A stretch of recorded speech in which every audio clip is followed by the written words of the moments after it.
Let's talk daisies. The older the bloom, the thicker they get.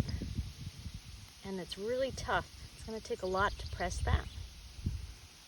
Whereas a fresh bloom, here, is still quite thin in comparison and soft. So it's a lot easier to press. So you want to pick them, or it's ideal to pick them when they have just opened, because the longer the bloom is open, the harder it's going to be to press, and bigger that the middle gets. Also, if you want smaller daisies, when they've been cut, like in your lawn, they come back smaller all around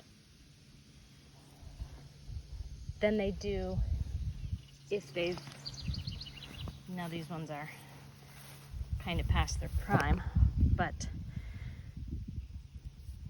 than they do when they first grow.